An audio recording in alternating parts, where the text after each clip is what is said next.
All right, we are live. Hello, everyone. Welcome to panel 3 for our Being the Quantum Human Evolution Conference, brought to you by Portal to Ascension and Soul Search. And we're just so excited that, for all of you tuning in by Zoom, on YouTube, on Facebook, welcome to everyone. It's really been a heart-opening and healing experience for all of us, tuning in now, and those of you tuning in on the replay later. And I'm just very excited to continue the discussions on what it means to becoming quantum human and the quantum human evolution.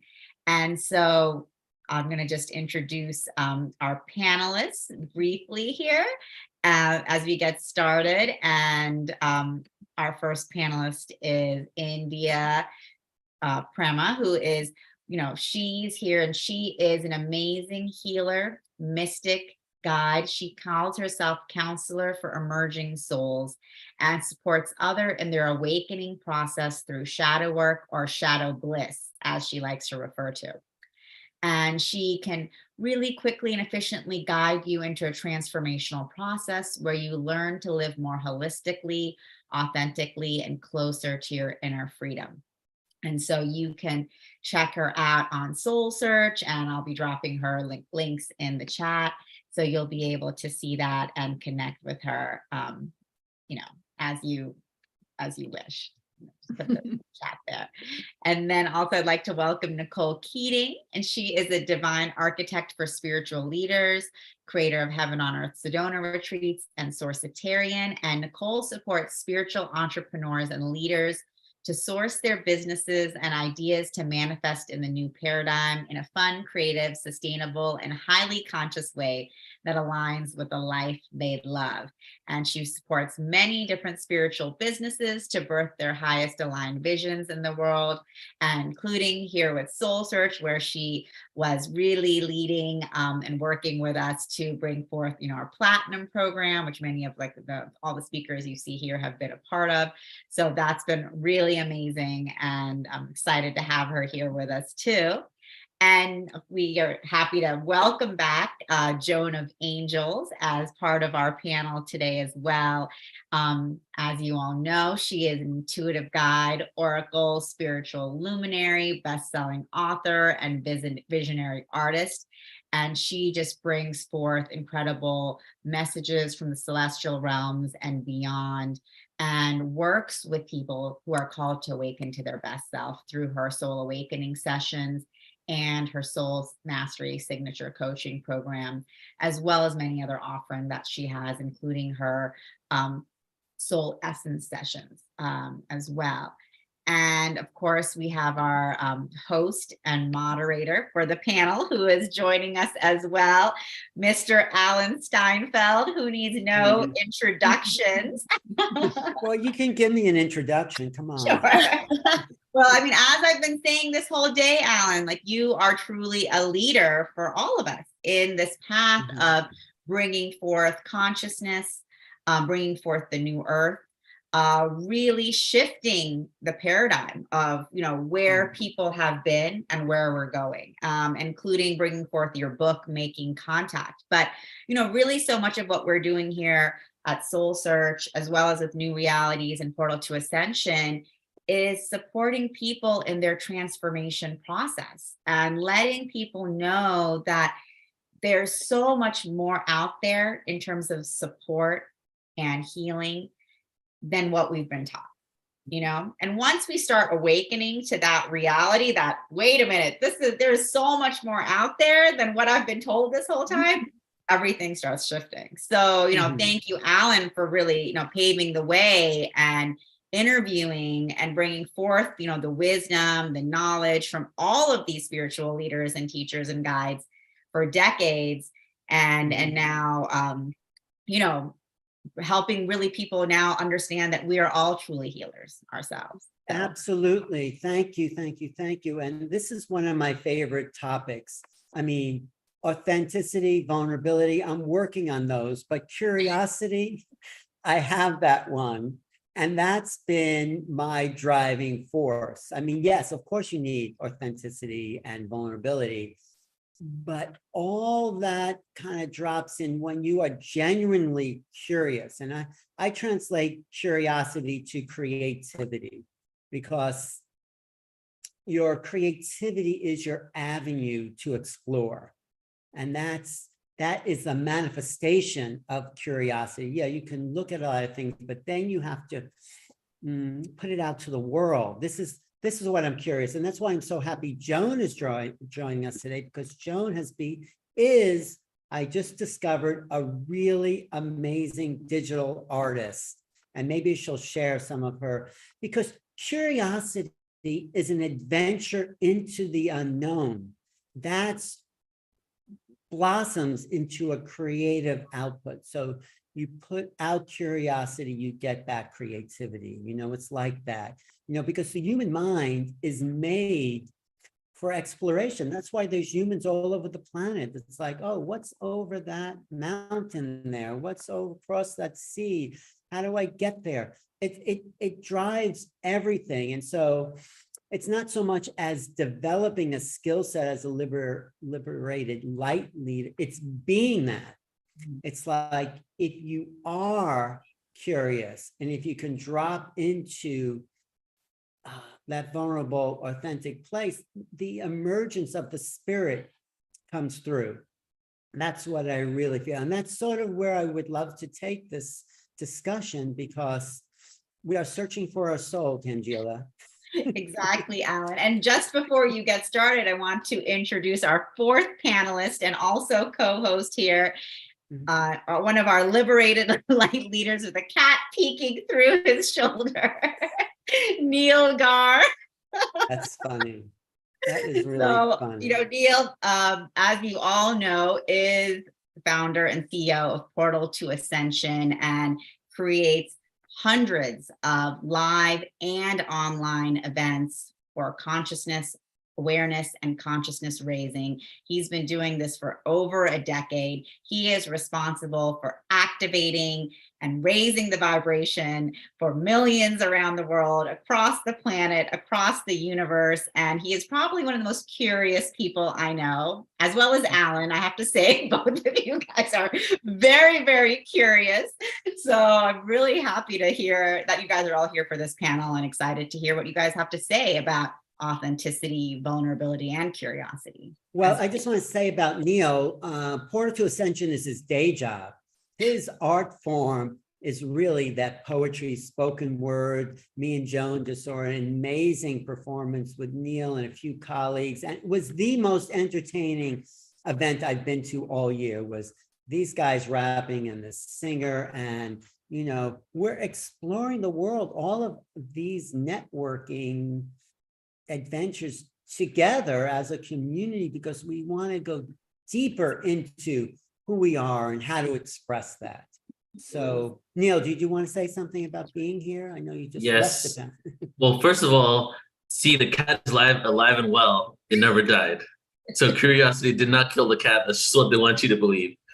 All right, that's it. I'm done. Wait. I want to say something else too.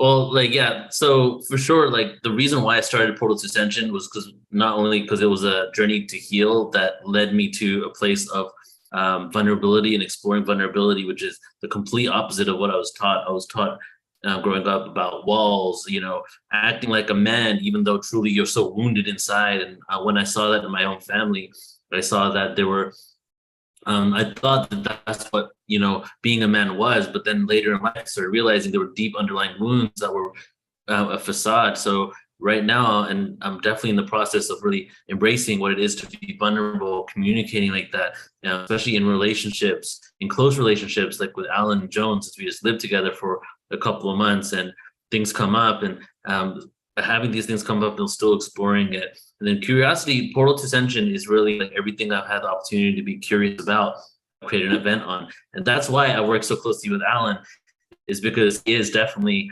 my equal in curiosity. Well, thanks, Neil. That's great. But Tangela, I'm sorry I missed the beginning of the call. Can you introduce India Zoe again? Because I want to get to, I think I know Nicole. Of course, I know Joan and Neil. But can you just introduce her to me again? Yes. So India, I'd like you to meet Alan Steinfeld here. And India is a powerful healer. She calls herself the counselor to emerging souls and really works with people through shadow work, or what she calls shadow bliss, and taking people through, you know, the most painful moments and experiences and helping them, really supporting them and working with them on emerging to the other side. So, and she's Great. very authentic and courageous herself. So Great. And you're sticking around too, Tangela, right? oh, I wasn't, I'm happy to, sure. Oh, if you want to, I just think you're all those things we want to talk about: vulnerable, authentic, curious, and but the first Sure. question I want to throw out there, put out there, is how do we drop away from the world that wants us to be so much in this frame, in this little box? I'm seeing that we're all in here. You know, we're put in these boxes, and each of us have really struggled. I know Neil, Joan, I mean, but what advice? I mean, I'm still searching for that myself, because there's one in every family, but you can't really take your family along with you unless, you know. So how did each of you break out of the box to become more authentic, become more curious, become more vulnerable? Because we're not taught that in this culture, and no matter what culture, we're not taught that. We're just taught to fit in, to move along, to do what everyone else is doing. You know, my mother wanted me to go into my father's business. It's like, that would be an awful enslavement. You know, he did okay, but it's like, no, we have to carve our own way. But I'm just asking, like, India, do you want to take that on, and then we'll go around? Sure, I'd love to take that on. Thank you. That is a really great question, Ellen. And for myself personally, you know, I didn't know this at the time, but, you know, there was our personality. So there's India, and then there's our higher self. And when I wasn't listening back in 2005 to 2008, I had a complete collapse of my life in 2008. Went into the dark night of the soul for 5 years. I didn't even know what that was. And it sent me on a completely different path. I had been in corporate America for 25 years. The whole thing, you know, we're trained. We are trained as a humanity to grow up, find a mate, go to college, have kids, and go into debt. And I'm like, there's a big galaxy here, and that's not the whole reason why our galaxy exists, is for that small little paradigm of thinking. And through my own harrowing process, if you will, I kind of started, you know, I didn't even know what shadow work was until a couple years ago. And so what happened for me is that, you know, I kind of found my way through trial and error, if you will. And I didn't know there was shadow. I was in the victim mentality because that's our society. You would be this way too. And it kind of just really shifted my whole life, is when I was in that process of the dark night of the soul. Like, everything got stripped from me. And then I went from trying to rebuild it from the outside. And then I had stage 3 breast cancer. And that was where I had my wake up call, like, oh, I'm living from the outside in, not from the inside out. And that was where I started my journey about 7 to 8 years ago in working from the inside out, and working with being true to myself, being authentic to myself, being honest with myself, because everything starts from within. And until we know who we are, we can't share with the world who we are if we don't know who we are. We cannot give away what we don't have. So, everyone has their own process of getting here. It depends on what your soul is asked for in its incarnation. Right. So, yeah. Beautiful. No, that is a great way to start and understand this, not just this panel, but this way of being from the inside out. And we are not taught who we are on the inside. We're just taught to be totally outside, and it's still a work in progress. I mean, Tangela, I know you didn't want to be part of this panel. You also, but you did mention this before, but you had a huge struggle coming from the culture that you were in. Can you talk about that process of finding the inside? Sure. I mean, that's why, exactly. I was actually taking notes when you were chatting, India, because it's true, Alan, like we are taught to live from the outside. We're not taught to live from the inside. We're not taught to say, who am I? Like, what makes me happy? What is it that I want to do? What makes my heart sing? What lights me up? We're told, this is what you have to do. This is what's going to happen. And that's it, And so, like, just like Neil was chatting about in the last panel, coming from, I come from South Asian culture, from Bangladesh. I grew up in Saudi Arabia, Muslim background. We come from, these backgrounds where, there's a long lineage of, of restriction, of having to fit into the family, culture, social, structures, all of it, and be a certain way. So, I was taught you have to be this certain way. And all the things we're talking about today, energy healing, multi-dimensional guides. I mean, I was never exposed to any of these things. I never heard of any of these things until just a few years ago, really. And that's the reality for most people, honestly, around the world, is just that. But what happened is that once I started like waking up and like hearing like, oh, we have all these modalities, we have all of this stuff available.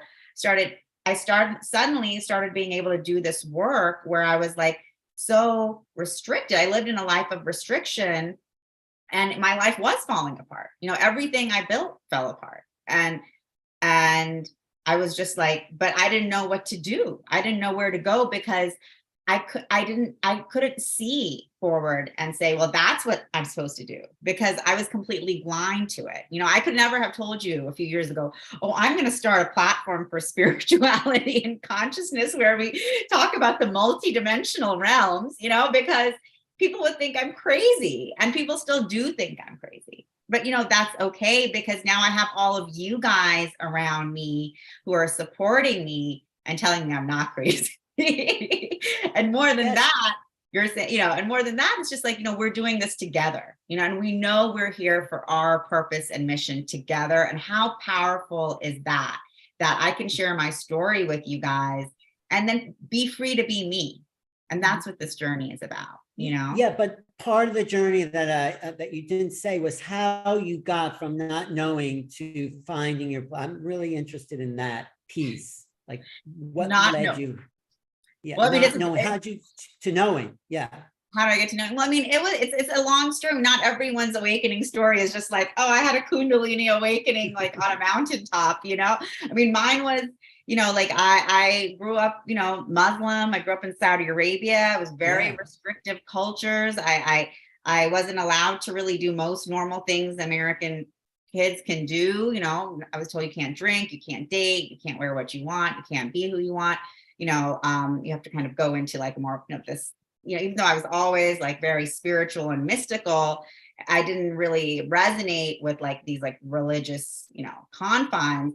I didn't know what else to do. So I just started exploring mysticism once I got to college, and it was awakening. But then I couldn't, I still, like built a tech company. I still, like kind of built a life in New York that, was the picture of what you're supposed to do.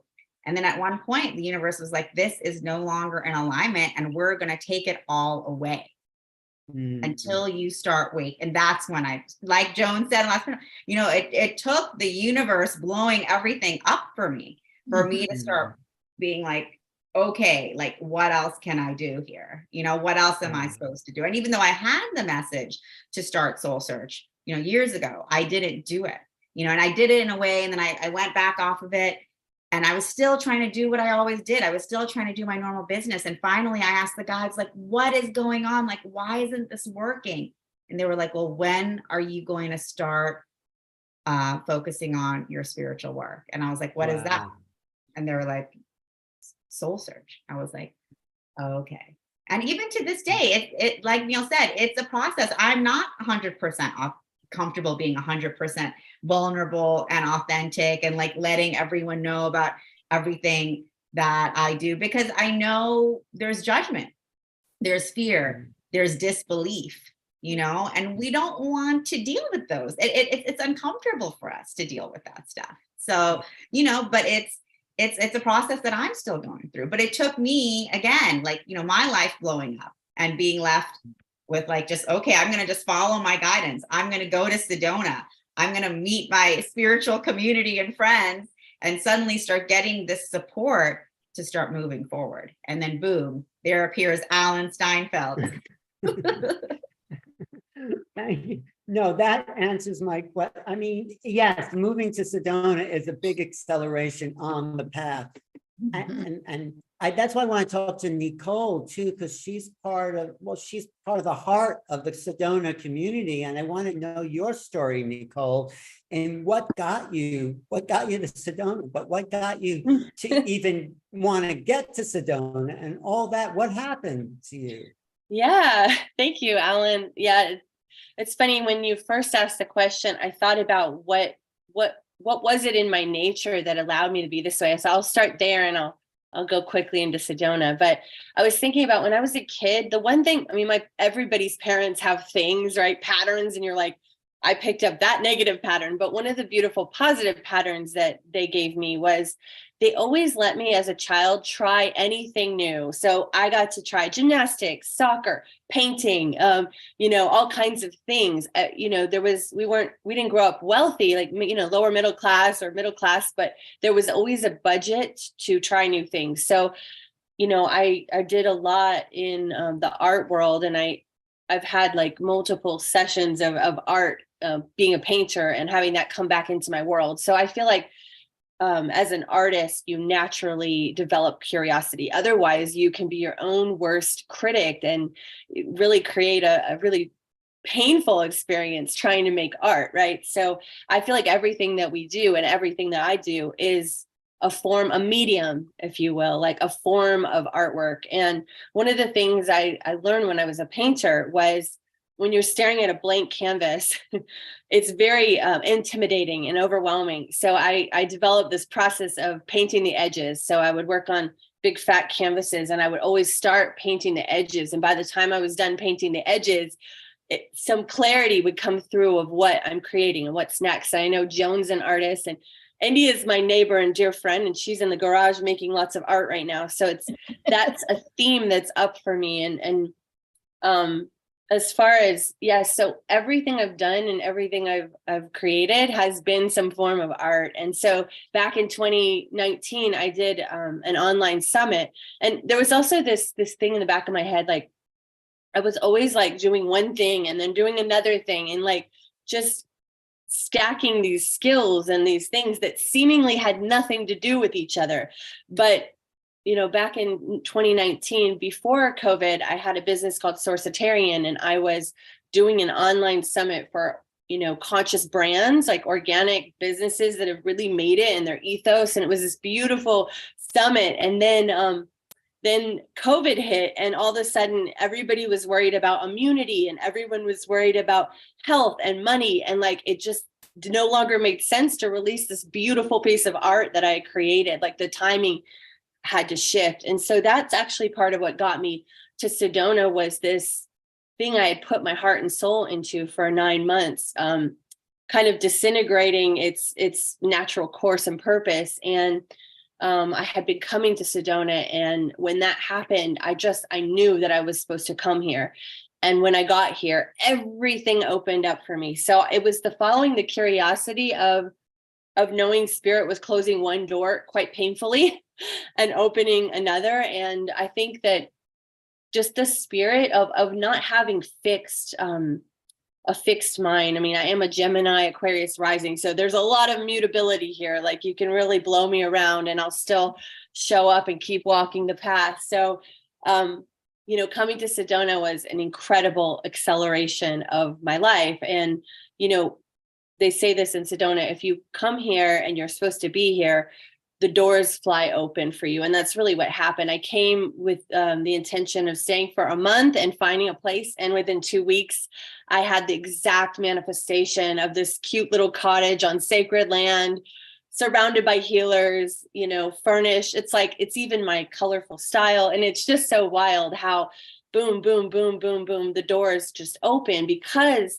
of that open curiosity that I was just following the signs. And it's such a blessing to be living in this time where we get to, I call it like just following our heart's whispers, like the energetic expansion. Like, this feels like a yes, this feels like an open door, this feels like very contracting. Like, if you can start to be able to connect to the feeling of things, then that really is the universe's way of pointing us in the right direction, I find for myself.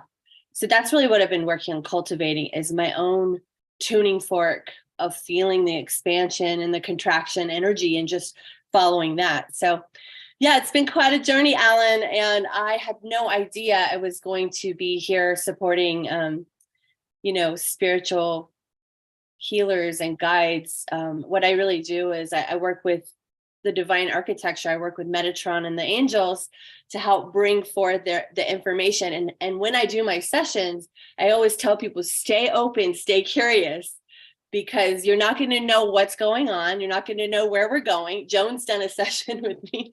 You're not going to know what's happening. So stay out of that part of the mind that wants to understand, and know that we start at this 100,000 foot level and we go down in a spiral, and we're following the energy. So I even do that in my work, just following the yeses, the nos, like following the cues of what somebody's experiencing. And you can do this in your life everywhere you go. Really, it's just about becoming extra sensorial, in your life. And that's really is following the curiosity. I don't know where I went with that, Alan, but no, it's all good. But the one thing I want to just follow up is you went from an artist to then working with community.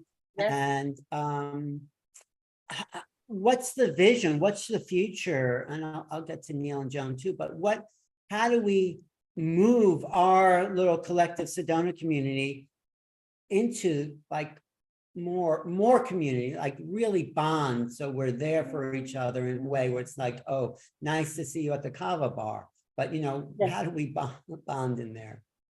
Yeah, well, I think that, the work that India does with the shadow, I think that shadows show up collectively as well. So it's really about bringing the principles of vulnerability, authenticity, and curiosity into community. And I just did a large event, 3-day event, 11/11. Some of you were speakers there, and it was amazing. And man, was that an exercise in community. Staying open, staying curious, and also the 4 agreements. I think the 4 agreements are really a powerful foundation, not taking things personally, following that ethos. And I'm one of the things I live by is the power of your questions equals the power of your life. So like, rather than making assumptions and putting up walls, asking questions is the key. So I think in community, in any co-creation and collaboration, it's about bringing an open heart and bringing the power of questions, and knowing that we are multidimensional. Every moment is multidimensional. So I've noticed in co-creation, it's so important to communicate clearly the goals and roles and the intentions and the excitement, but also as you hit, because they're always going to hit these sticky moments, because we all have our own experiences and our own patterns, our own wounds, and our own gifts. And so when we hit those moments, leaning into conflict, of leaning into curiosity in those moments is how we transcend as communities, and not just allowing those points of uncomfortability. Like Tangela was saying, there's these moments of like, this is not comfortable, but on the other side of that is the liberation, is the blessing, is the gift, is the medicine. So if you can get comfortable with being uncomfortable, the other side of that is freedom. And I think that's the key in our communities and our collaborations, and also just also knowing how we process. I'm a generator, and so I'm an emotional processor. So I know if I'm upset, I should not talk to you for at least a day. So because I have to go all the way through 80% of the emotion, and then I can come into a grounded space. So knowing yourself and how you operate is so important, and bringing something Tangela and I always do is call in the guides and angels before we work together, and I do this with all my clients. So yeah, it's really about calling up your higher self and meeting people there. Well, thank you. It Yeah. is, and it is freedom. We're all seeking freedom. We're all seeking liberation from our past, from the pressures of society. We're all seeking the freedom for expression. And that's why I'm so happy to be talking to my next best friend there.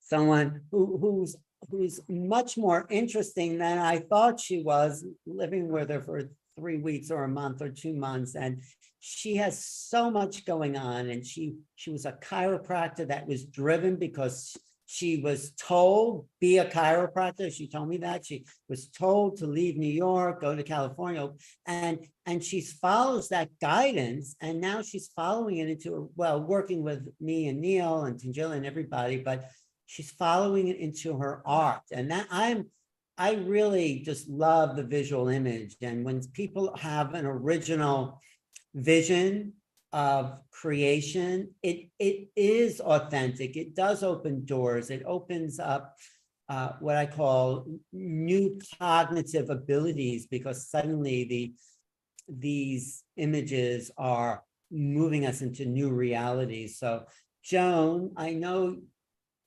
you're part of the Portal to Ascension, but I want you to talk about this creative part, because it's endlessly curious about the infinite possibilities. That I thought you were a good painter, but I think you're a great digital artist. So do you want to talk about your creations, and maybe we can actually look at some and describe what you're feeling when you create these?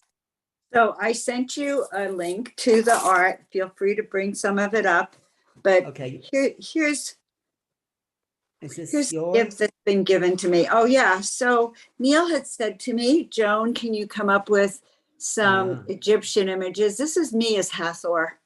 So I didn't realize I had actually been Hathor in that past life, but I create So when I realized we're going to Egypt, some of my Egyptian memories started stirring. When I access these memories, like I'm starting to do soul essence paintings, portraits for people, it comes through in the interdimensional aspects of it. And my guides were showing me that when we're in these other realms or other planets or Atlantis or ancient Egypt, we were these amazing beings. We lived in these beautiful structures that were so high frequency that they supported us to spread our wings, just like this figure.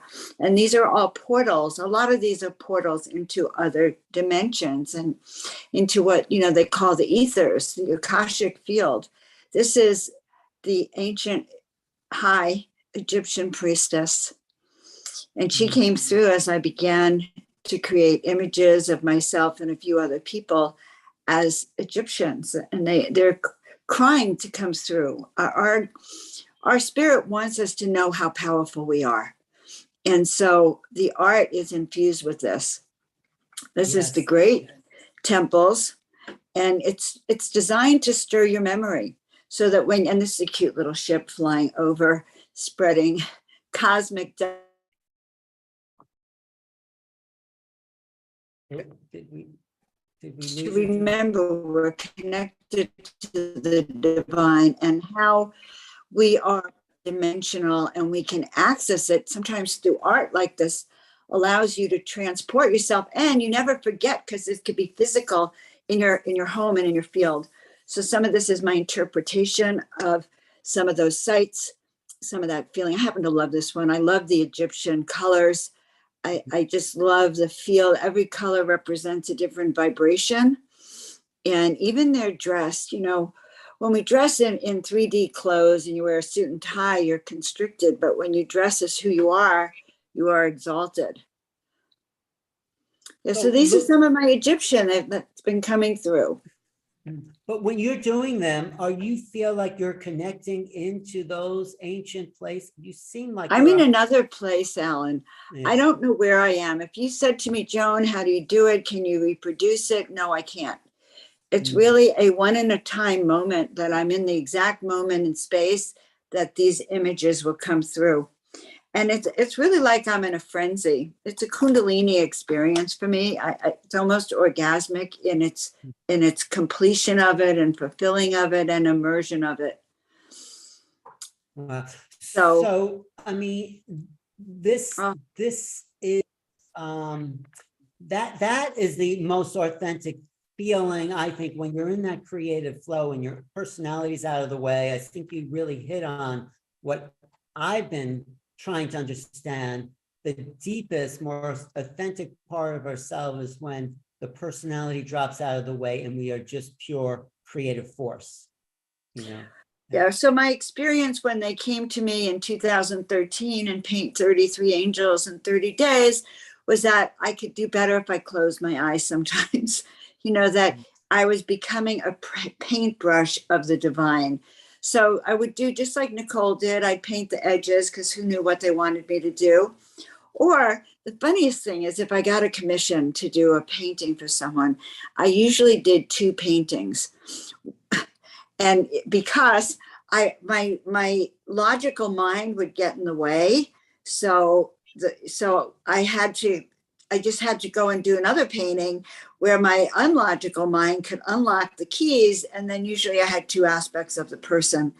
But letting go of our logical mind, I think, is one of the keys to authenticity, because it's our logical mind that says, "Oh yeah, right. You call yourself an angel, right? Okay, that's a lot, you know, or how dare you emulate the goddess or think you have these gifts." There's that part of us that I think the dark assigns to. I call them now the agents of the dark.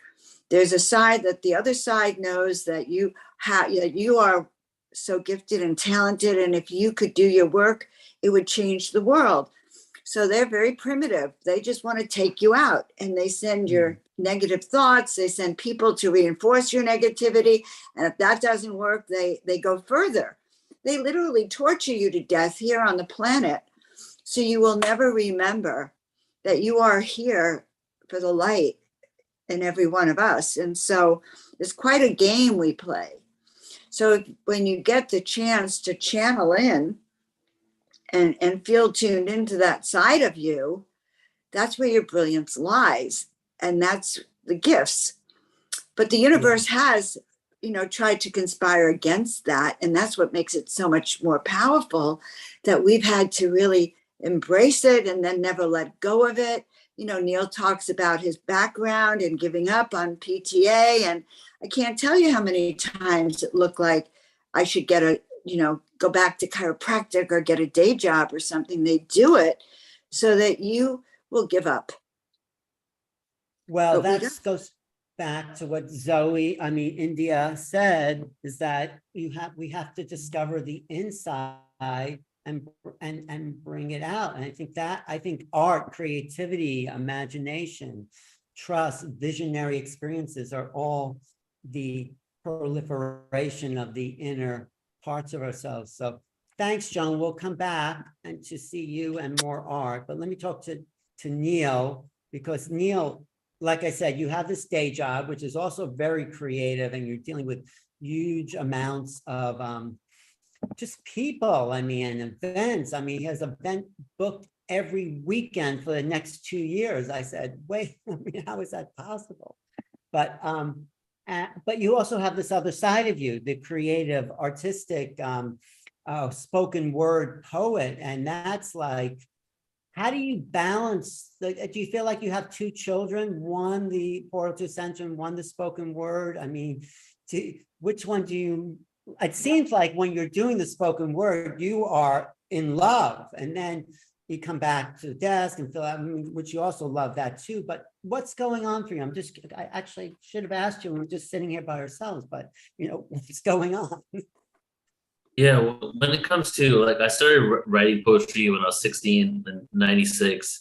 And the first poem actually was called The Dead and the Dying, which was a poem about World War II, right? And I hadn't woke up to all this information yet. I was a very curious person. And, what I've been realized lately, I went from a victim mentality of like, oh, I was raised as a Hindu, so I became an atheist Hindu, to a more empowered one over the last couple of years, where now I realize that because I was raised Hindu, I was never told it was the only way. And because I was never told it was the only way, I was open to all the possibilities that came after it. So my curiosity was at its peak around 18 when I graduated high school. And I started thinking, like, what is the root of all religion, right? And as I was thinking that, I started writing poetry that was in alignment with those truths, but I was making it sci-fi kind of, like, going through the wormhole, visiting a planet, making up different types of beings that I just came up with in my own head, not knowing about any of this world. So then I started researching. This is how it all ties together. I started researching online more words to put into my poetry, and that's how I found all this information. I was like, I wanted to know about like ancient civilizations, and then I found the Sumerian scriptures, and I read the Sumerian scriptures. I read the Quran, I read the Bhagavad Gita, and by 2001, 2002, at the same time as I was writing poetry, I was also at Panera Bread, like pretty much from 2002 to 2004, I was at Panera Bread like 3 times a week with like the Quran, the Bhagavad Gita, the Sumerian scriptures, highlighting similarities and using it for poetry.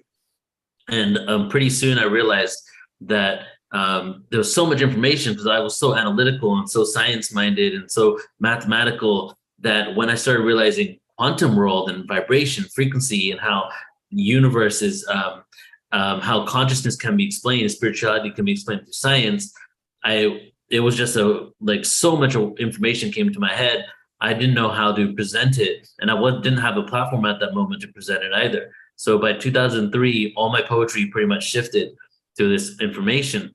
And so I would use spoken word and then hip hop, because I was actually, back then I was a freestyle rapper mostly. I was like freestyling all the time, going to music studios, freestyling.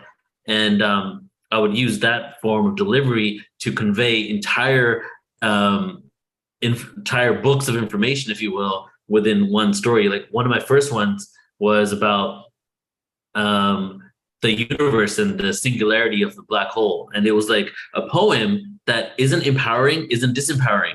It was a neutral poem about how black holes work, right?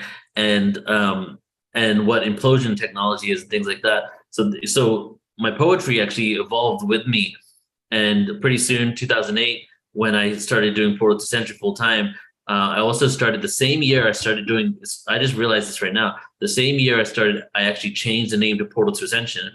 2 months before that was the first time I ever performed live at an open mic.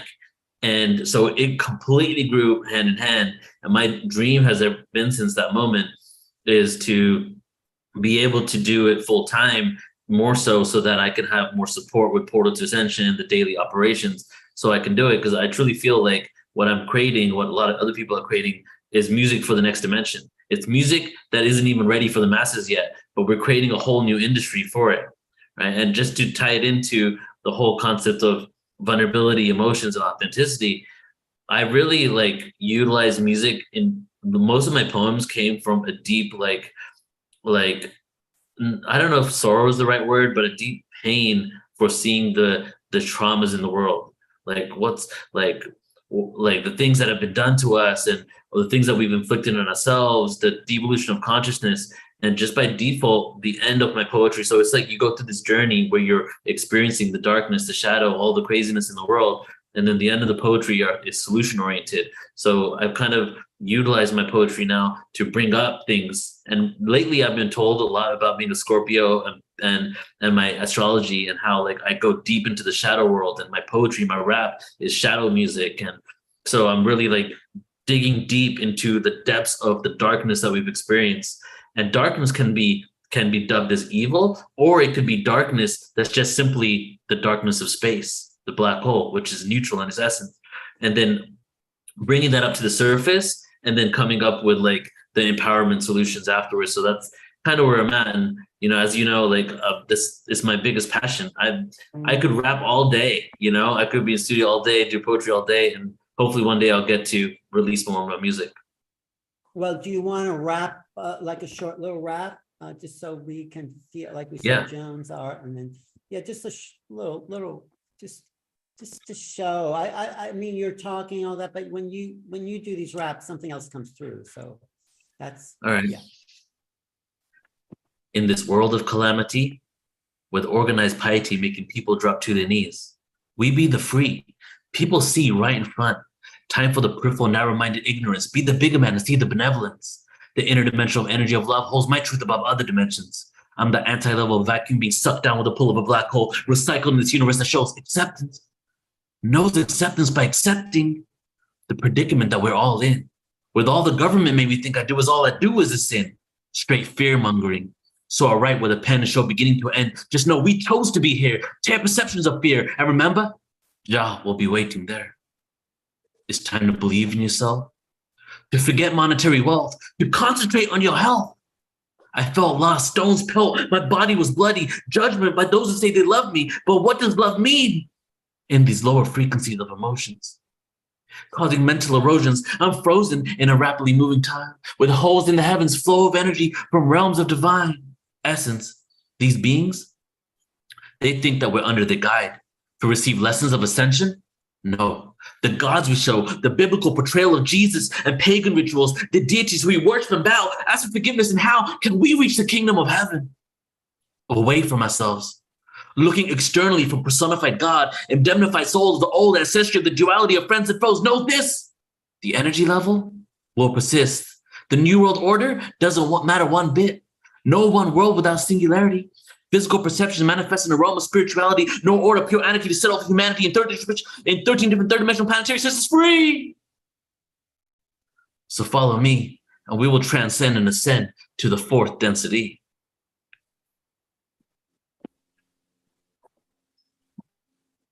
That's exactly what I mean. That's so great. That's like such a clear message, and entertaining and deep. But thank you. So, I mean, that's one way to bring authenticity out in the world, art and poetry. I mean, how do you bring it out, India, with your work in the world? Like, how do you interface, like bringing that inside out and sharing it with people? What kind of work are you doing in that way? Yes, thank you for asking. I wrote a book, and I wrote a book that, it's going to be published in June. It's called Burning Down the House. And it's a healing workbook. And it was based off my experience. And I too am a Scorpio, Neil, and I'm a 4-house Scorpio. So it's all about going deep for me. Like most people go into their chakras, they work from the heart up. I work from the heart down. And I go deep into the underworld all the time. Excuse me. And for me, through my journey, and it was a 12-year process I was in.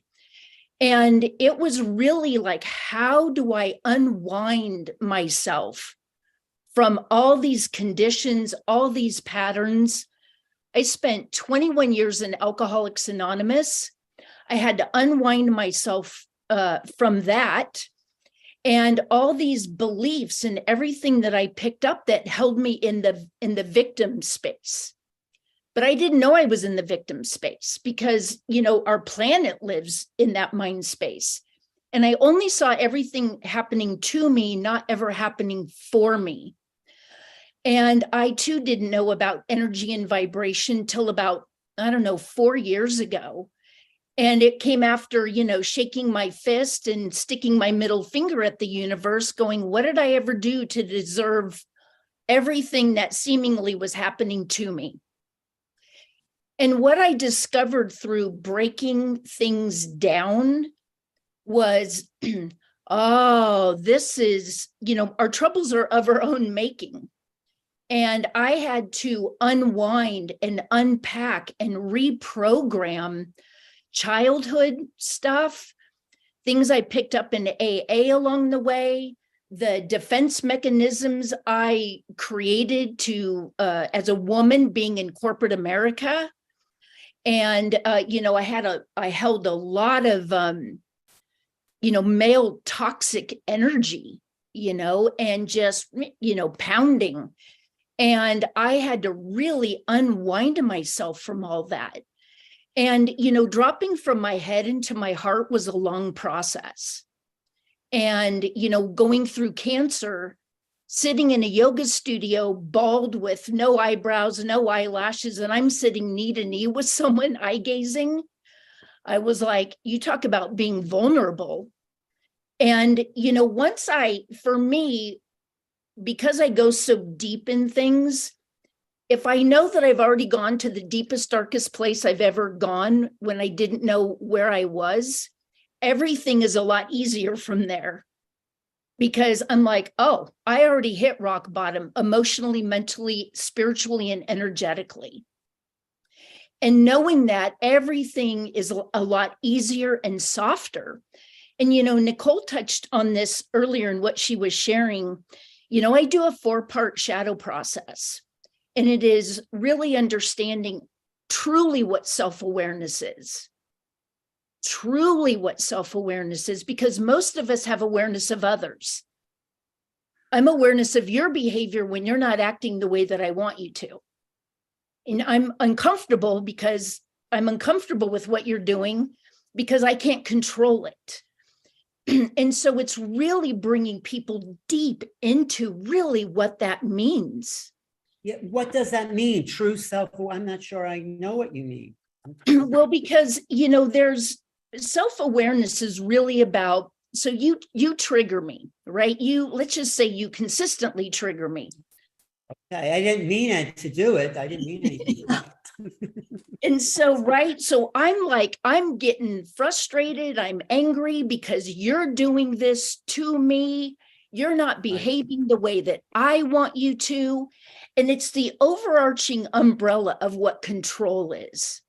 And we all of us try to control our exterior world. Why? So that we feel better. Right. Otherwise, we wouldn't care.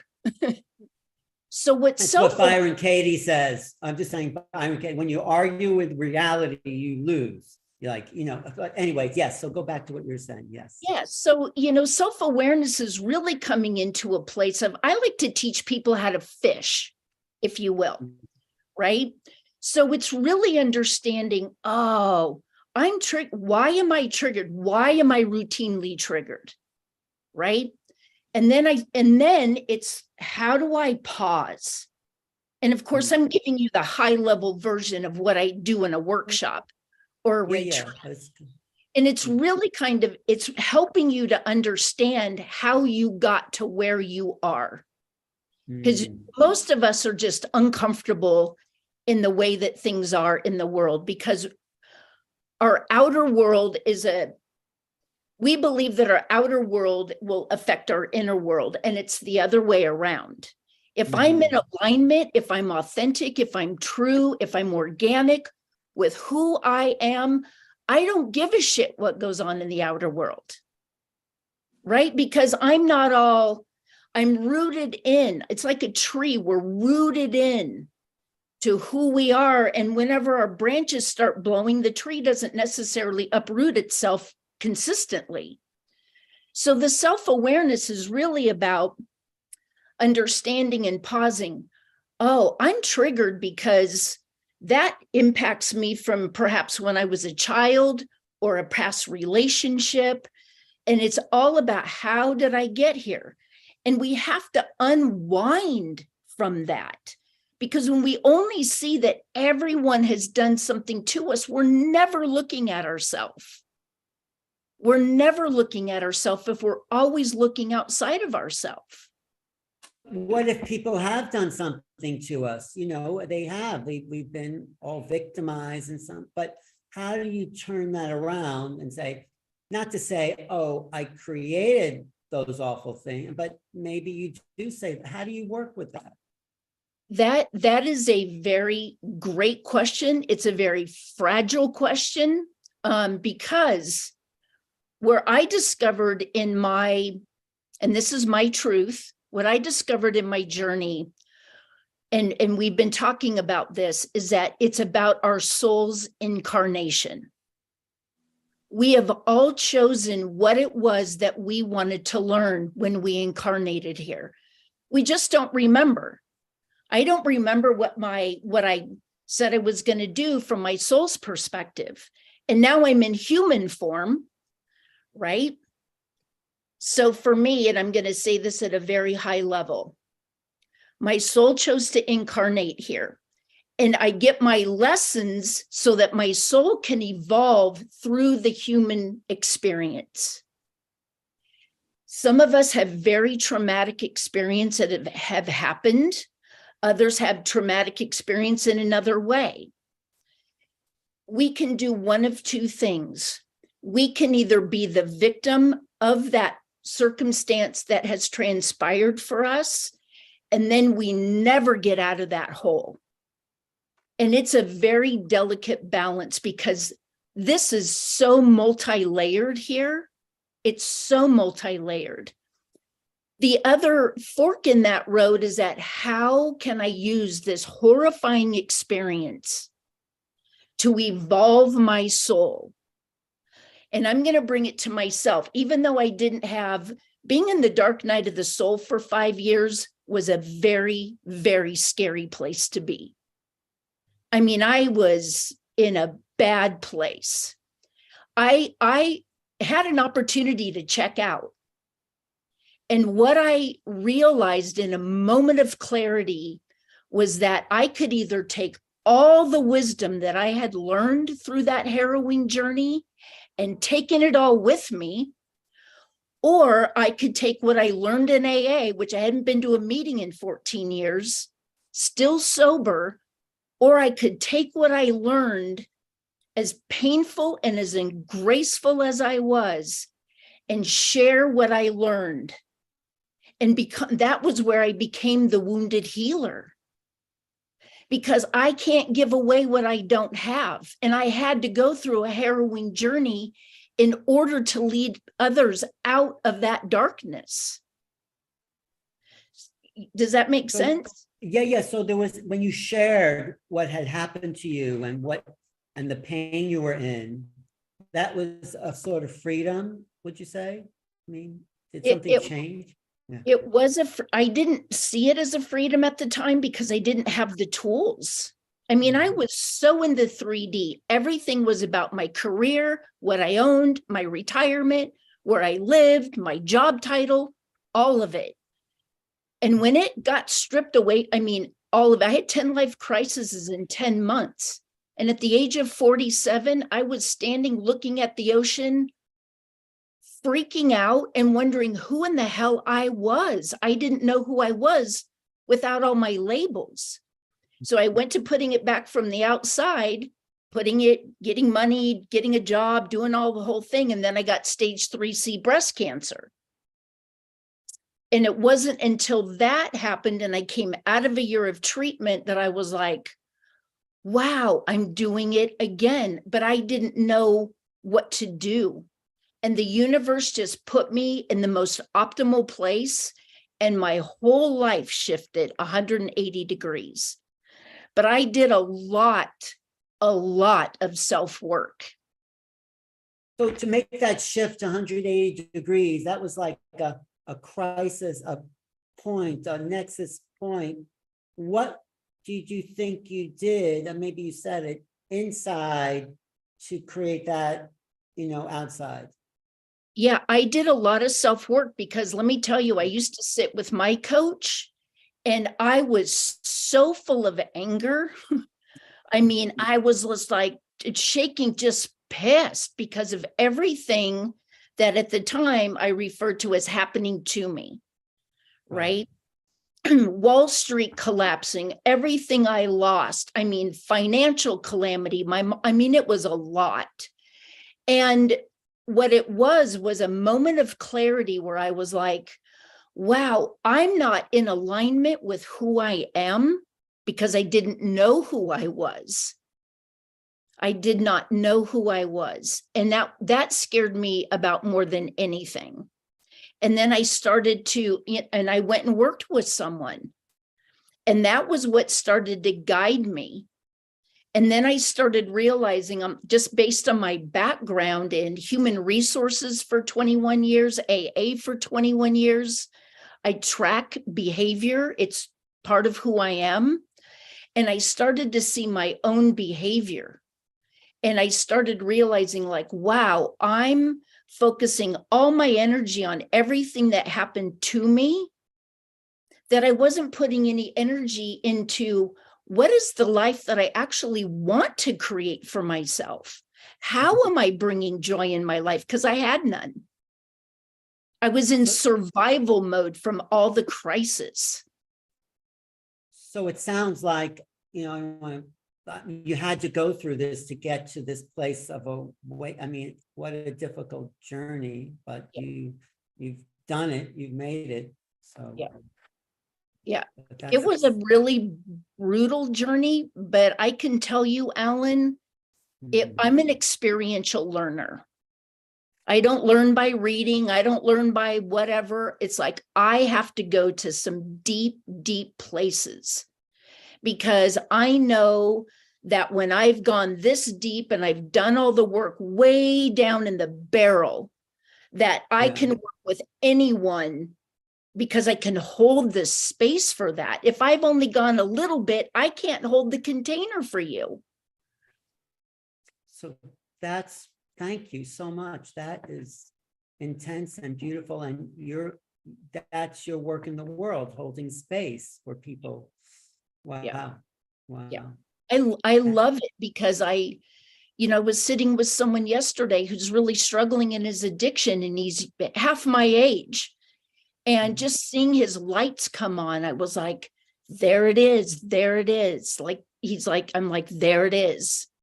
And that's what's the most exciting for me because I see the pain that people in because I'm an empath and I also feel it. And you've experienced it. You could see in the other person what you have in yourself. Yeah. Wow. Thank you for going into that. That's intense. I mean, it is. But it's so authentic and so real. It's like, and that's what Tangela wanted us to say, authentic and vulnerable. I mean, that's it. And so Nicole, how do you work to bring out that, maybe not exactly that, but in the community, you are emerging as a leader to bring people back to themselves. And you sort of talked about doing your work, but can you go into your work a little more, how you work with people one-on-one or collectively? Yeah, thank you. Well, first I want to give a shout out to India because I have sat with India around in some things going on for me. And it's super interesting how she does hold a really sacred, deep container. And, in my relationship, we worked together with India at one point when we were having some challenges. And of course, relationships are the divine mirror. So the love relationships and the business relationships that we're in are the ones that teach us the most. And I just want to give you a shout out, India, because you hold a really sacred container and you don't take sides. You just take space and then you help. I feel like what she really does is help people to have the spaciousness to truly see one another. And so I just wanted to give that shout out, and also to Joan of Angels, because I'm super blessed to be on a panel with two goddesses that I've worked with. Obviously, I've worked deeply with Tangela as well. So I think that's actually one of the things that I do the most. I love learning what people do so that I can help bring highest expression to and through them. So it always looks a little different when I work with people one-on-one. Yes, with Joan, let me just show you. Look at this gorgeous painting. This is me. This is my higher soul self. And I had this beautiful session with Joan right before I was putting on this huge event where I had to step into who I was as a liberated light leader, which really what came through was that I was a leader in my past lives on other planets, and I was here to call my soul family together. And that's what I did when I created the 1111 Gates of Heaven. Because I love to bring people together and create a magical soup, if you will. And so it kind of looks that way one-on-one. It's the soup for you. You know, I'm holding a space like India, but I hold a different space, which is the space of what your highest expression that might want to come through. And then I have the background of, and this is the part I said earlier, where I've done all these random things and they really came together for me this year, realizing like I had a podcast, I have a marketing background, a coaching background, I'm an artist, I'm a creator in all these ways. And I was always like, what am I doing? I remember thinking, there is something wrong with me. Why do I keep putting my hands into all these different pies? And what really came through in the last 2 years is that it was all for this time, this divine time on the planet. All these random things come together in this beautiful alchemy that is me, that is Nicole, and that is what I'm here to share with people. And so it is very bespoke, you know, that I love that word. It's one of a kind. Each person I work with is a one of a kind soul. And so what comes through for them is one of a kind.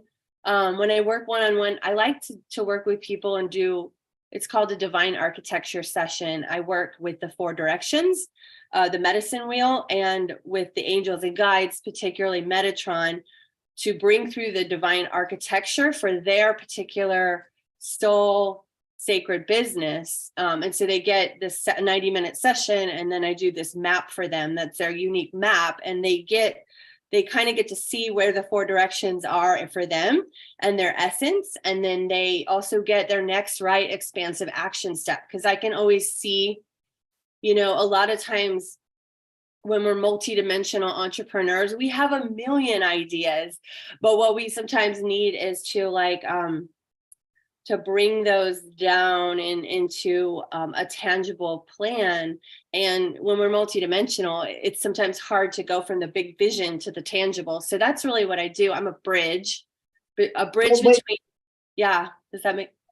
I ask you, so if I go to you and say I want a session, what exactly, I mean, you don't have to give me a session now, but what exactly do you do? Because I just want, so how do you tune into, let's say, me, or, yeah, go ahead, please. No. I want to eat it. No. Yeah, so what we do is we start out and we call in our angels and guides. So we get into the higher realm. We don't start from this 3D. We start from this higher realm where we're calling in all of our guides and angels, your guides and angels, because we all have, actually this morning, the veil was very thin. And one of mine, this is so funny, is Robin Williams. He comes through to me and he came through this morning as Patch Adams to remind me to be playful and to remember that is my power, is to be in the bliss play. Because sometimes when things are hard in life, like we can get out of that. So he was like, hey, so we call in those guides. And then from there, I really follow a process of inquiry. So I might have a few questions written down already, but I literally am in full divine surrender trust with the universe and with the guides and angels, and knowing that I bring a particular lens that I look through, but I'm really not in my logical mind. So I will take people through a series of questions, and everyone is different, you know. I always preface the session, like, if somebody's really prone to getting into story, I will say, listen, give me permission to guide you, like, be in trust with me. So I really set the tone that people know that to not have specific expectations. But by the end of the session, these questions get more and more directional, and I'll learn about, like, where is that low-hanging fruit financially that you could just, like, boom, you know, within a week, create this other revenue stream. And what do you need to stop doing? That's like one of the directions is really like, what is the sun setting on? What are you releasing, right? And then the true north is like, who are you? What's your North Star? Like really that thing to anchor you and remember you. And then what are you rising into? So they'll have a divine map. I usually take 2 or 3 days after to compile the information. And then I give them a beautiful physical map that they can hold on to. And then they can continue working with me if they want to build out one of those systems. Because I have it's funny, I'm very creative, but I learned that this year I actually have quite a bit. I also have the ability to create structure. I don't like to do the same thing over and over. And that's one of my, the things that I work on. That's why I like working with different people on different projects, but I really can help build, you know, the foundational scaffolding, which is what many spiritual entrepreneurs are missing. And a lot of times they're missing the bridge of communication with their perfect ideal client. They're up here talking about the multidimensional realm, and they're talking about the Akashic and the angels, and like they're talking about all this stuff, but they need a bridge between where they take their clients and where their clients actually are, so that their clients can find them in the language. So that's one of the things I love doing, is helping to put language. After, you know, northeast, southwest, and you start in the south where you're going, right? Is that what you're saying? You know what? And I don't start. I actually just allow this is like, it's true surrender with the divine. I literally allow them to guide me. I do have all the directions by the end, but they don't know what they are yet. So the map is like an unveiling, kind of like Joan unveils her paintings. The map is my unveiling of and they may have pieces of it, right? So it's always such a beautiful process that's never the same, but it's always super valuable. And I also love to design curriculum and experiential, like with the platinum program that I helped with Tangela in the last year. It was an experiential program to take people from starting out on the Soul Search platform to, you know, to mastering some of the marketing elements in a journey. So we would meet on Zoom, and I take them through an experience. It's not like we're just here sitting together. I mean, you're going into breakout rooms, you're filling out forms, you're connecting with one another. So it's really, I love creating multidimensional experiences for people, and people's businesses are multidimensional because they're an extension of their soul, of them. So it's, you know, there's never one cookie cutter way to do anything. There's also, like, say, Joan loves to speak extemporaneously. I mean, look at India. She loves to speak. For India, it might not make sense to launch a blog. It might make sense to launch a podcast or a YouTube channel or a Soul Search TV channel. So we also just get to like know the essence of that person. And I know enough about all the things, you know, that you have to do online to help people find their path that's true to them.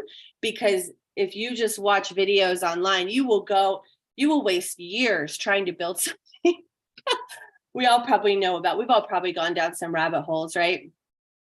But one more question. What's your vision for the community? What would you like to do in this next year, 2023, 24, with the collective?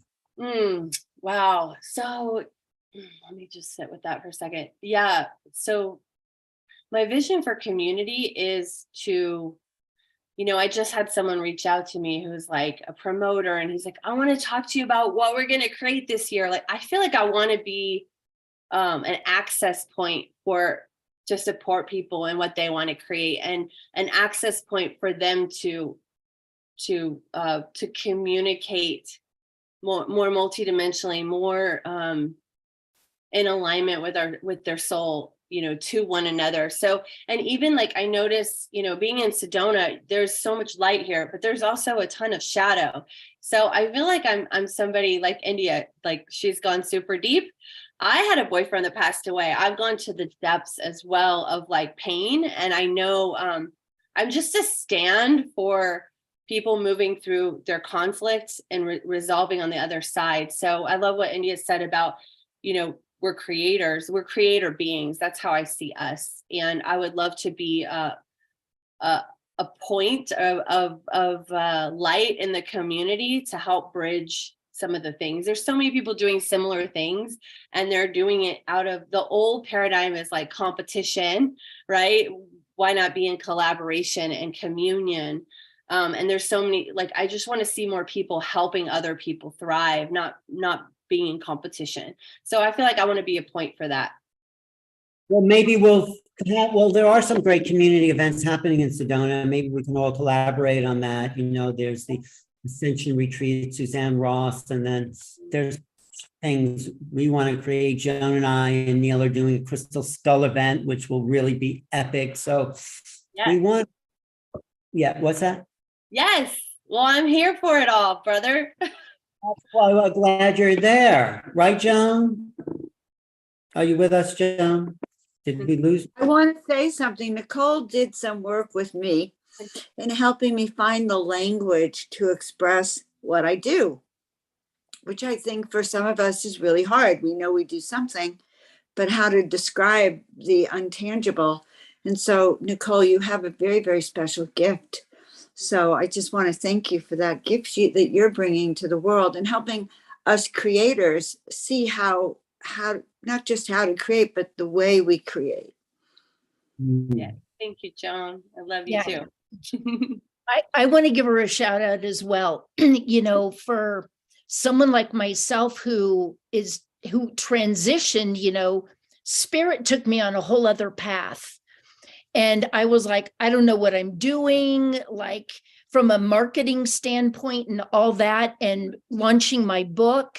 Nicole was really, really instrumental in helping me take like the funnel and taking everything from out here and bringing it down so that it felt like it was manageable, because it was a whole new language for me. Mm-hmm. So, yes. Yeah, thank you, India. Yeah, a lot of times spiritual entrepreneurs, they have something they want to do, but there's all this scaffolding that goes along with it. I'm sure Neil and also Tangela know that very well. You probably too, Alan. It's like Joan. It's there's all these layers, and you have to know the desired outcome, and then you work backwards from that so that you don't have to create a million things and have like a bunch of fail. Like it just helps you to actually create success, to know what the desired outcome is, and then work backwards in the scaffolding. And you know, it can be very overwhelming for entrepreneurs that are trying to go online or trying to expand, to know what to do, because it's, you know, it took me many years. So I love to save people time and pain and make it fun. Thank you. Well, let's connect when I'm in Sedona, you know, and then what, Joan, are you still there? I wanted to ask you. Yes, I'm right here. Okay. No, I know we have a lot going on this year. Just so recap some for our audience. We're going to be at the Conscious Life Expo. Then we're doing Suzanne Ross's event in Sedona Ascension Retreat. And then why don't you take over what else is happening? Because you're intimately involved in that. Because I'm talking about what we want to create this. Okay, so what we're creating and what I'm a part of creating is the return of some of the ancient mystery schools that were sent out thousands of years ago when Atlantis fell. And we are really representatives, many of us, who carried out these sacred teachings. And thanks to Neil's waking up and his memory of establishing ancient teachings places, we've become a team, all of us, in bringing these sacred teachings around the world. So we have several in-person events that are extraordinary. We have come April, the Portal to Ascension Conference in San Diego, where we still have room for a few more people who want to sign up and attend. Tangela is a sponsor of that. Alan and I are both hosts and co-producers. And I would say that there's almost probably 30 plus speakers on different aspects of grounding this wisdom in. And, you know, you won't resonate with everyone, but the ones you're going to resonate with will be there. And that's the exciting part. And I will have some of my art there for everyone, which is a big deal. It's the first time I'm bringing my art back out. Then Alan and I are work with Conscious Life Expo, where we're hosts, we introduce speakers. I have a 90-minute free workshop on Friday afternoon there, and I'm co-hosting a panel with Alan. Well, he's invited me graciously to be on the angel panel as a co-host. So you can see us there and meet and greet us in person there.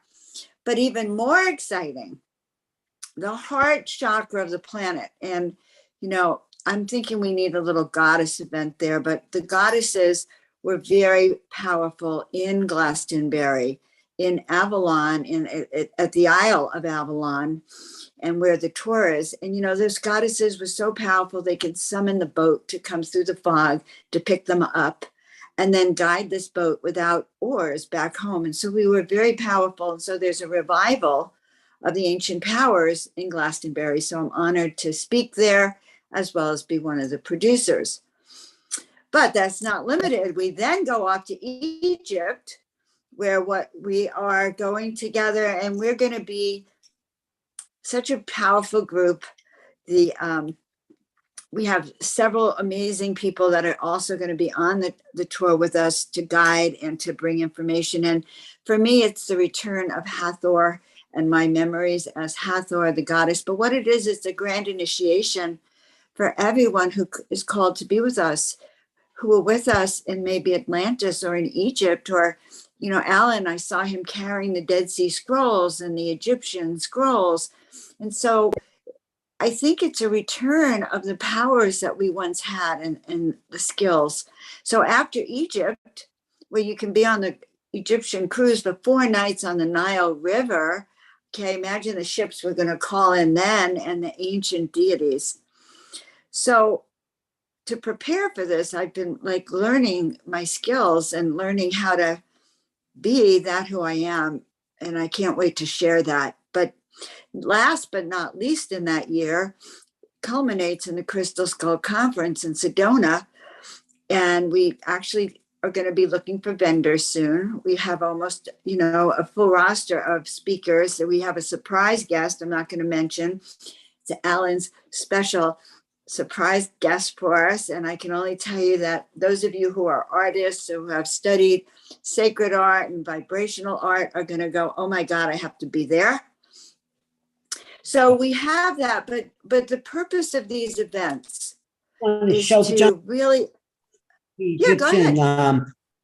Side where not only me, Joan, and Neil, but JJ Hertog and Desiree Hertog are going to be leading the tour, and they've been to Egypt 20 or more times, and it's just going to be a fantastic to these ancient temple sites. I mean, I've been to Egypt before. Tangila's been there. You know, Tangila, when you stand in those temples, you are transported beyond time and space. So don't you think so, Tangila? Oh yeah, definitely. I mean, when you are in those Egyptian temples, you get transported back in time and beyond the beyond, because what is remaining is still so magnificent and awe-inspiring that it really blows your mind open. You know, it takes you out of your logical mind, because you're like, how could this have been created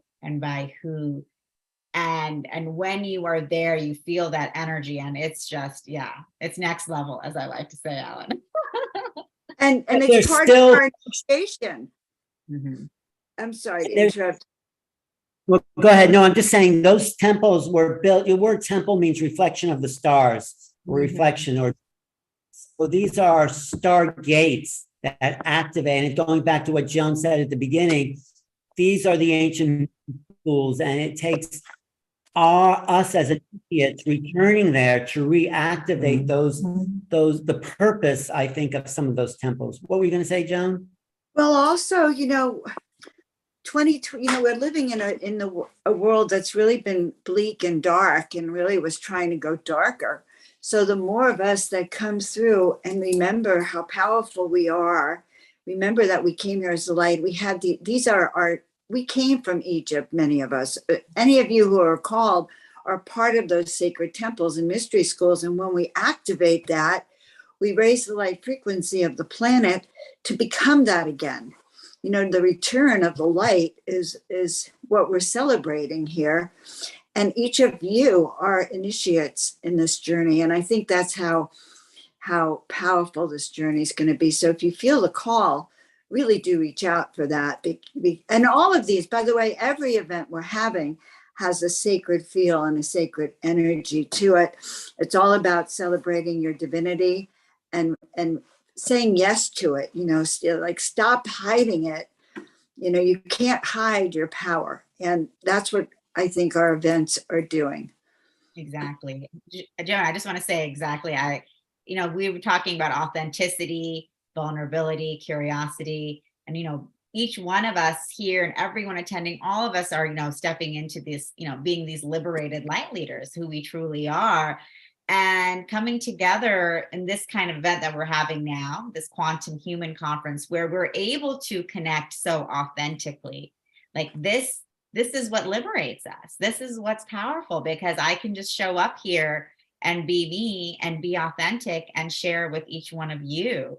And that's what all of Neil's events are about. And that's what we're doing here together at Soul Search. And now being able to, you know, get together in person as well is so powerful. So that's just what I love about all of it. You know, we have Suzanne's event coming up in March, which is going to be so exciting for all of us being able to come together in Sedona, and then San Diego and Glastonbury and Egypt. I mean, it's just, you know, us being able to get together in all of these PowerPoints and continue building these connections on the energetic and personal levels, and really giving ourselves permission to be authentic, be vulnerable, be who we are, you know, so.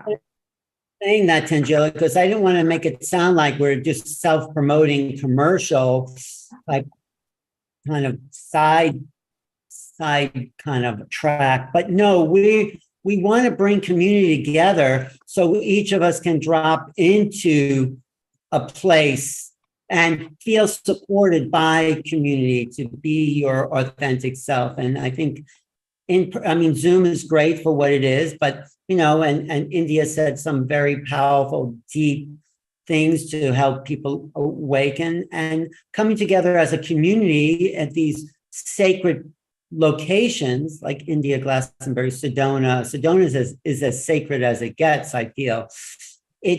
There's a support there, not from the community, but also from the earth, and those structures themselves support people, because there's a vibratory shift that happens, and there's an awakening that's easier to be accessed. So this is about a big plan. This is about the big community, all the things that Soul Search and Joan and Neil and everybody here, India, Nicole, we want to build something that is for the planet. You know, we want to imagine if everyone lived in their authenticity, in their vulnerability, in their truth, in that from the inside out, trusting their feelings. Just imagine what an incredible world that would be, and can be, and maybe will be. But we are the way showers, and we're here to remind each other, oh, I need to get more vulnerable. I need to drop in. I need to, feel more authentic. I mean, I'm happy when we can remind each other of that in this community. Oh, you could be more authentic, that you could, not as a criticism, but as, oh, thank you. You're for me. You're doing this because you want me to be the best I can be. And I think that's the benefit of community, is to trust that your community is for your evolution, it is for your upliftment, it's for your awakening. So I just wanted to kind of have that end with that sort of. Or Neil, thanks for jumping back in. Do you have any closing words you want to say? Yeah, I just went out to grab some food, so didn't hear the last few. But yes, lately I've been on the fast track for evolution, even though I got into doing portal ascension, which I found later in a plant medicine ceremony. I had a realization 8 years after I started portal ascension. I realized why I did it. It was modality, portal ascension is a modality to help heal the wounds that I received as a child. And so I've been on this journey looking to heal some deep innate traumas that happened from like when I was like 3 to 7 and then continued rippling after that. And as I was doing that, I've been around hundreds of different modalities, traveled the whole world, trying to figure out what to do. And all of a sudden, around 4 or 5 months ago, the evolution of my actual implementation, the embodiment, the groundedness, the solutions started presenting themselves like never before. And right now, I feel the most empowered I've ever been. 3 weeks ago, I wasn't the same person. I'm taking action like I've never taken before. And I've been sharing with people that I'm on the fast track for evolution. I've evolved more in the last 2 months than I have in the last 8 years. And as I've been sharing this, I've been seeing that a lot of other people are experiencing this too. And so what I liken it to is that, you know, if you go through the wormhole, the event horizon, to go to the next dimension, literally transferring through the black hole, we were once at the ends of that black hole, taking multiple lives to go around it. We're right now at the event horizon. And as we're at the event horizon, our stuff is coming up more and more, and the opportunities for evolution, the opportunities for vulnerability are coming up. And we have the opportunity to choose it or not to. And, you know, I just made really good friends with a couple people that I've been friends with online, Tarek, Vivi, and Nature Flow. And they've been here with me the last few weeks. Just the brotherhood, the connection. I've never let like men into my life like this in like years. And just being seen, heard, and accepted, and communicating from a place of vulnerability, and then saying, thank you for reminding me, rather than being defensive, thank you for reminding me how it is to be vulnerable, you know?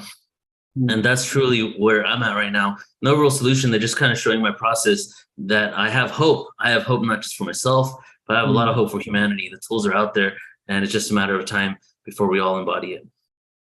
Well, thank you, Neil. I just want to share my process for a second, because when I wrote this book, Making Contact, I didn't even know why I called it that, but I realized I was making contact with myself, with a deeper part of myself. So when I'm writing, and it's a process of trying to get as honest and authentic. So I write a sentence and it just comes, it's just like downloaded. And then I say, how does this feel? Does this feel like truth?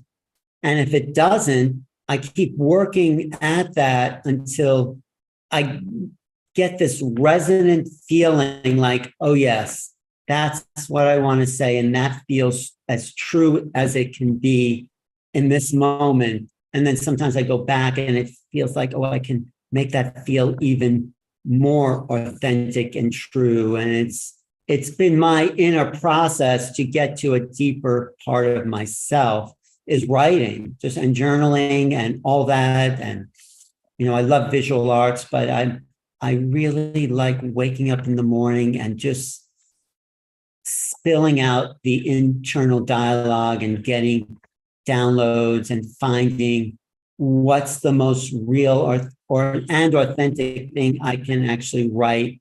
Well, and in relationship to the UFO phenomenon, but in anything, it has to, I have to feel it. I mean, and so I think it's about feeling. This whole discussion has been about who are we as feeling beings? I mean, because that's our true nature. That's what makes us human. It's not the thinking part. I think, therefore I am. No, it's I feel, and it's everything you were put in the subject title. What's the feeling here, Tangela? And the feeling is what our souls are. Our soul, from my understanding, is the recorder of our feelings from lifetime to lifetime. It's what, you know, if you hear a song, you start to cry, or see a movie, it's touching the soul essence, and that's your soul speaking. So I just love hearing everybody's reminders of how do we get to the authentic, true, vulnerable parts of ourselves. And it's all a working process for me anyway. I mean, maybe there are some people who are there all the time, and it's great. I want to be around those people. But for a lot of us, and I appreciate India's deep dive into that process. But I'm really happy to have this discussion and we should have it once a week on Soul Search, an authentic discussion. So That's true. that- Exactly. I know. I appreciate that because, that's what this is. It's an authentic discussion, and each one of you here are powerful teachers and leaders in the spiritual community. And you have so many gifts and modalities and teachings that you share all the time, and which is amazing. But then to also be able to come together and share in this deep way just about our own experiences and what we're going through, and that it's still a journey and it's still a process. That's a liberation for each one of us. It's a liberation for me being able to come here and share openly with all of you and everyone watching, because that's not something I would have ever done in the past, or I would have felt comfortable doing, but seeing you guys being so brave, I'm like, okay, let me step forward as well. And so it's just really being able to inspire one another to really be our higher selves. And that's what, building spiritual community is really all about, Alan. And I love that you said, like, we should have this discussion. And that's what we're planning, actually, to have a weekly discussion called Answering the Call, so that people can be coming together, because we've had that request from people all over the world saying, hey, I love coming to these big online events, but I want to connect with you guys, more regularly. I want to be able to share my stories more regularly. So that's that's one of the many things that we're bringing forth this year. So, it's that's what this is about, really being authentic and vulnerable with one another. It's the core of any community, yes, spiritual communities especially, but all communities, they come together to share their truth. I think that's why people live in communities, because we need each other, not in a codependent way, but in an independent way, so we can be encouraged to be ourselves. That's my feeling. So thank you, Tangela. This has been a very empowering discussion for me and maybe for other people. So any final words on that, or anybody else have anything they want to close out with? India, you have anything to say? Yeah, I really love what Tangela just said. When we talk about liberation, it's like, how do we liberate ourselves, right? And for me, it's about unwinding myself. It's like, if you imagine your internal world knotted up, that's not liberation. But when we start to unwind all the ways that we suffocate ourselves, when we hold ourselves hostage, and we start to unwind from that, that's when we truly liberate ourselves. And it's a scary process for most of us, but it's a very liberating, and it can be a very fun process, because we give it names and we create things out of it. It's like, we are both the shadow and the light. Both of them are necessary. And when we disown one, we're not holding true to who we are. And it can be such a beautiful process. It doesn't have to be frightening. It doesn't. Thank you. Yeah. Well, thank you for being a way shower, because you've been through the dark and into the light. So we need leaders like that who had that experience, and hold the space for that. What about you, Nicole? Anything you want to leave the people with?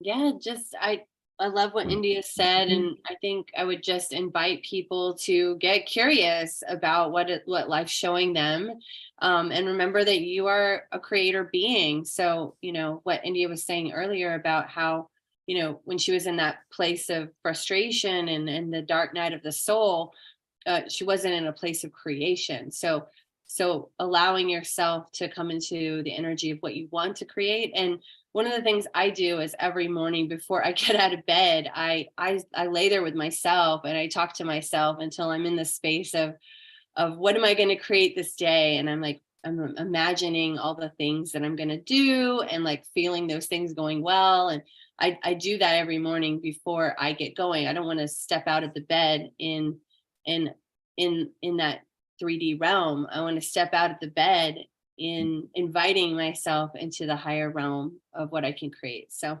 That's my advice. Mhm. Thank you. Thank you. And you, Joan, anything you want to? Well, first of all, I want to thank everyone who was divinely inspired to create Portal to Ascension and New Realities and Soul Search, and each and every one of you, and the conference coming up in March, and that each of you listened to the visionary within you and the goddess or God or the guide that said to you, this is your assignment. This is what you're here to do. And each of you interpreted that, and here we are. And it's the same thing for everyone listening to us now. There is, people have called me the visionary's visionary. Well, what does that mean? That means that the leader in you is actually being divinely inspired. And sometimes we're the last ones to know what that divine inspiration is. So let today be that awakening of, oh my God, I know that there's that essence within me is like so screaming to come out and be heard. Like we are birthing the new us, and the new us is the one we've always been, but couldn't be there down on that planet that we live on. And guess what? Things are so changing on the planet that these openings are here for us now. And we have a full moon happening, and, not just dream on, but dream and know. There's that song from Disney, when you wish upon a star, it makes no difference who or where you are, your dreams will come true. This process has been promised to us this lifetime, that we will ascend, we will have our dreams come true. You just have to grab the wand and grab one of us if you need that help, because we've all been there. And so I'm so honored to be with all of you luminaries. I can't wait till we're all together again. And some of you we work with, I work with you with Neil, and I had you on some shows with Suzanne and Tangela and Alan. And it is like pure bliss when you're with your soul tribe, like just bliss. It's not work. It's like, oh my God, I'm about to have fun again. And it's so passionate and exciting. So take the ride. Wow. Thank you, Joan. Thank you. Thank you. Neil, I guess we're running out of time, but anything you want to end with? No, that's it. Let's go ahead and close this one out here. And okay. Thank you, Tangela, for allowing me to host this. Oh, thank you so much, Alan, for co-hosting and moderating the panel, and for all of you watching, just thank you for tuning in on YouTube, Facebook, on the Zoom room. And we're just so excited that you all were there. I know, Neil, you wanted to chat a little bit about San Diego. We actually did chat about San Diego, Glastonbury, and Crystal Skulls. So just and Egypt. And Egypt. All right, yeah, nice. On the next panel, maybe we'll do a little screen share at the end. Sure. But for everybody tuning in, we're going to go ahead and close the stream for YouTube and Facebook. You can go to our channel pages for the next one. We're going to go live in about 4 to 5 minutes. So let's go ahead and close out. Thank you all for connecting. See you in a bit.